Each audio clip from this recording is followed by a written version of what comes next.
Can you tell us a little bit more about what is this whole Global Capability Centers, especially for younger students? The Analytics Global Center of Excellence leader is sitting out of India. The CIO is sitting out of India. The CTO is sitting out of India. Some of the region CFOs or financial controllers are sitting out of India. There were some stats that we were already reading, and it will be very interesting for a lot of our viewers also to know. Is 5,000 global roles in GCCs are currently sitting out of India. Wow.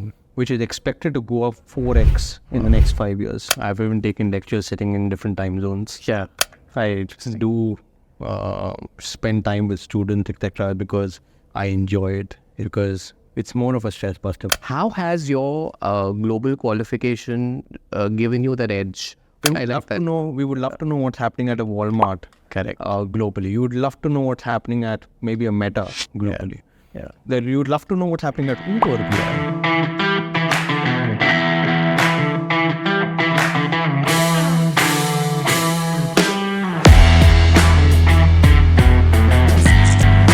So today I'm very excited to be in conversation with my dear friend Manish Madan, who I've known for a very, very long time. I've met Manish, in his early college days from NM College back in 2007. Is also when he joined EY as an analyst. And fast forward today, 2024, Manish is now a partner in EY for the Global Capability Centers business. And Manish, I've been very excited to meet you. While I've known you in so many years, but today when I sort of sit back and think, such a long journey, and from starting as an analyst to a partner, I think has been a great, great ride for you. And I think through the platform of synthesis learning today, I want you to sort of share your experiences and share your journey with so many students and young professionals out there who I think are going to get very, very inspired. So firstly, welcome, and thank you for giving time to sort of shoot this today. So my first listening to you is, what's the whole journey been like? Firstly, Harsh, I'm very, very thankful that you've given me the opportunity to be able to share experiences and learnings with students and future leaders of tomorrow. I'm very grateful for that opportunity, and thank you for this. If you really look at the last 17 odd years that I would have spent within a big four consulting organization, I've realized the fact that we've seen a lot of things that have happened. From an economy standpoint, 2007, 2008, we had the entire downturn, Right. the Merrill Lynch crisis, etc., the financial crisis. Then came in, we've seen a pandemic. We've now seen wars that have happened. We've seen the subprime. So all of these have really elaborated the fact of how the world is really evolving and changing over the last 2 odd decades. And if you even see the type of technologies that have come in over the last two decades have been enormously different. It's changed the whole landscape of the whole consulting business completely. Absolutely. The speed at which you can reach 1 million people now, what it was 2 years ago, is enormously different. Yeah. That has really led to a very, very different way of businesses evolving as well. And one of the most important things is to always stay relevant and ahead of the curve. Yes. You really have to think of what's happening next. Correct. What's going to happen next. Correct. How do we ensure the fact that we accustom ourselves to the rest, it's very, very important that to get a competitive edge, you always are reinventing, innovating, thinking of different things, different ways of doing the same thing. Being agile. And I think the willingness to sort of unlearn and relearn is so vital. Absolutely. And actually that brings me to another very important thing is you are globally, you're a CIMA, you've done your CIMA, and you are a globally skilled professional. So how do you think Manish has your global qualification? And like if I see India today, there are so many global qualifications that seem to make their way, right? CIMA, ACCA, CFA, CPA. I see so many students picking up these global qualifications, and naturally so, because there must be a demand in the industry, right? So how has your global qualification given you that edge, or given you, if I may say, that agile mindset? How do you think it's impacted what you're doing today?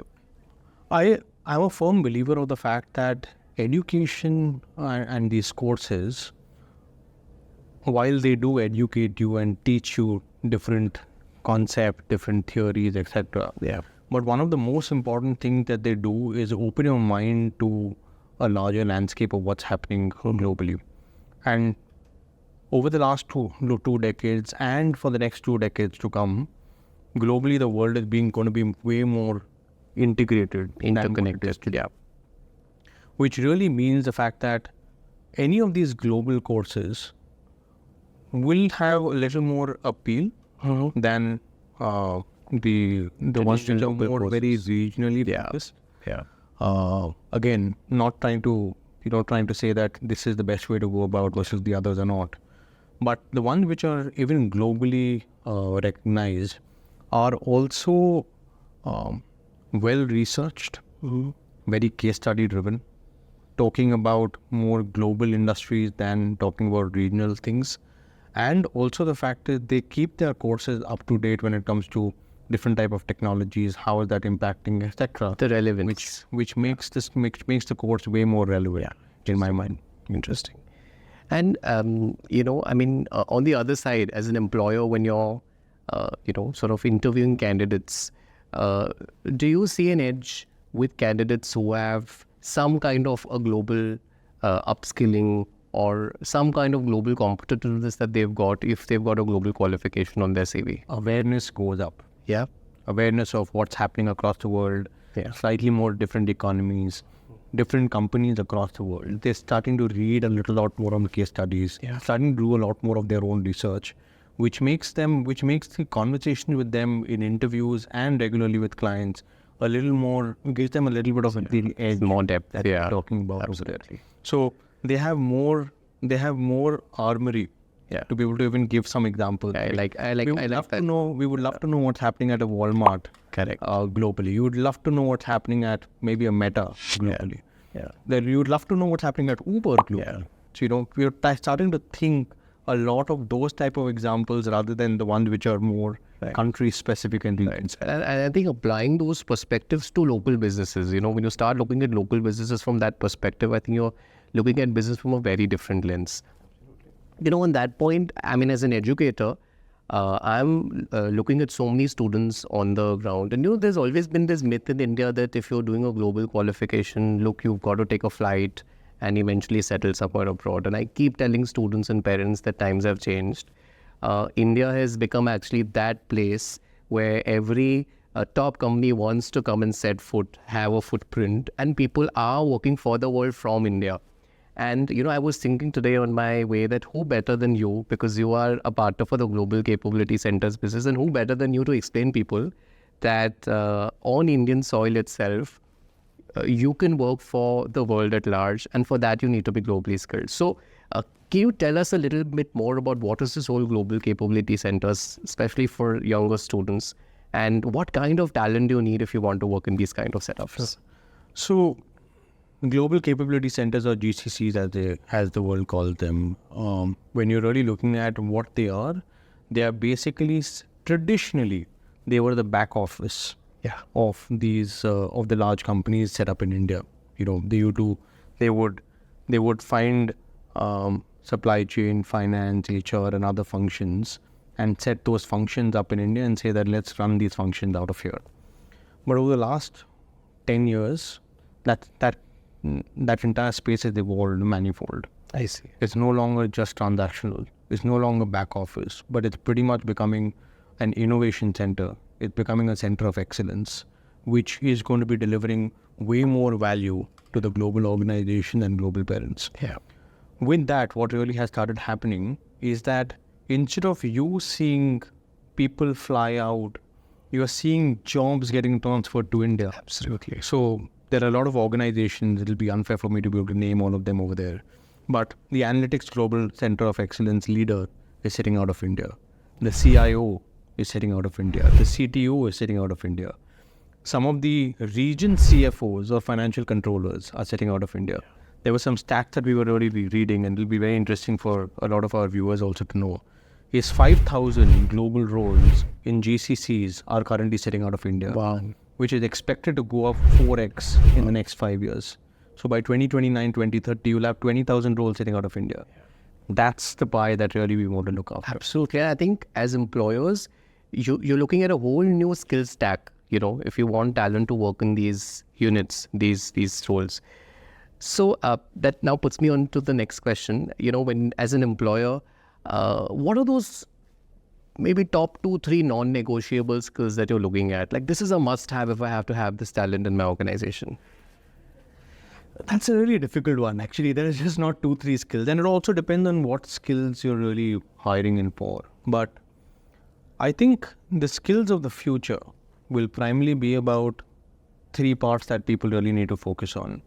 They are intrapersonal skills, the person that they are they being able to bring across and think of, creative thinking, creative bent of mind, critical reasoning, a lot of those type of things. So the personality that they are they being able to think beyond the normal?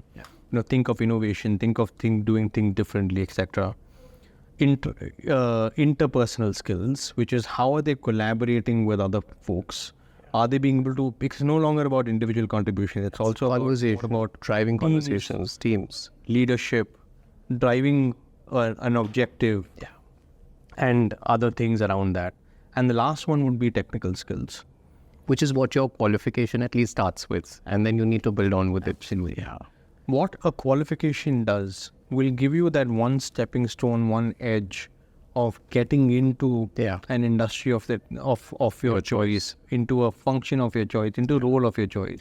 But how you evolve from there is actually based on you and how you think and how you skill yourself up and which direction you really end up taking. I think very well put. So Manish, I also want the viewers to know that whilst you're working at EY throughout the week, but you're also teaching, students on weekends. You teach for papers like performance management and strategic business leadership in the ACCA curriculum. And I do know that, it's so difficult to do both, but you're so passionate in class when you come and talk to students. I'd like to know what is it that's been driving you all these years to do this? Harsh, I've even taken lectures sitting in different time zones. Yeah, that's also happened. But I think I get to ask this question a lot, especially because of the fact that Monday to Friday is fairly strenuous. And the question is, Saturday, Sunday, you're again up and raring to go to be able to take lectures that doesn't really tire you out. Honestly, for me, it's a stress buster. I do spend time with students, etc., because I enjoy it. It relaxes me, it stresses me. I love spending the time with them, and because it's more of a stress buster for me. There are times that I've come back home at 4 o'clock in the morning and I'm up at 7 in the morning again, revising for a lecture. It starts at 9, etc. So I think that is one reason. It's a stress buster. The second reason is I also feel that this is my bit of sharing knowledge, understanding, world of experience with the students and leaders of the future. At some point in time, one of them will become a CEO. One of them will start their own startup, and at that point in time, it will be a really, really proud moment. Absolutely. And I must tell you, at the back end, when my teams are planning your classes, and I often tell them that, look, there's so much that he's got on his plate. So do you think he's going to be able to come the weekend? And then they'll be like, wherever he is, he'll fly into the class, and he will do it. And I think it's been such a wonderful association with you all this while. And there's another interesting thing, which is very rare in your profile. And I want to ask this question to you. Particularly, I think this is very rare to find in today's generation. When I meet so many people and I interact with so many people, especially from this generation, every now and then people get bored and they want to hop onto new jobs, right? I've been looking at your profile, and from the very beginning till now, right, you've been with, your present organization, I think, 17 years, 18 years, from an analyst to a partner. This kind of persistence, longevity, loyalty is rare, but the fruits of it is that it also gets you where you are. So what's your take on that? I think a lot of people really quit jobs and move jobs for multiple reasons. Some of the reasons may be growth opportunities. Some of the reasons may be better, greener pastures. I am a firm believer of the fact that life's an equalizer. So whenever you jump at some point in time, you really have to start all the way from ground zero. You have to build your baseline. Yeah. You have to build your equity, you have to build your network, you have to collaborate with folks all over again.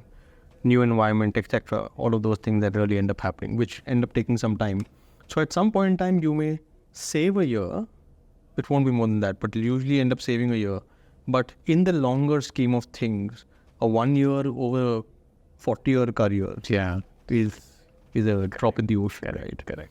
So having said that, so while it's not about a lack of opportunity, etc., but the fact that an environment like this gives you enough and more experience and opportunity to be an entrepreneur. Yeah. When people know you, they know your capability, and you know them, you will get that opportunity to say, you know what, I will do this and I will do this differently. I will start from scratch. I will build a new practice. I will build a new team. I will do something new. All of those things really end up happening. And that's what keeps me going there and coming back to work every day. I also feel very privileged to be working back with some great leaders who really inspire me to be able to be, think differently, be the leaders of tomorrow. And I've been blessed with a great team always. Across my 17 years, we've been able to build, we've cried together, we've laughed together, we've partied together. So I think that really inspires me to be able to do something different for them and always live up to their expectations. Interesting. Yes. So it's a very inspiring story, and I hope that this is going to inspire a lot of people who are seeing this video today. So thank you very much, Manish, for taking the time out to share your story. And I can just wish you a lot of luck on the way. Thank you. And I hope that you, will continue to inspire and empower a lot of students and working professionals on both the sides. And thank you very much again.